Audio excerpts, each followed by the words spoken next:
অনুভূতি কেন তোমারই জন্য?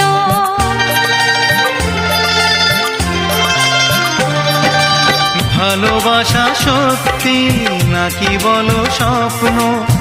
এই অনুভূতি কেন তোমারই জন্য?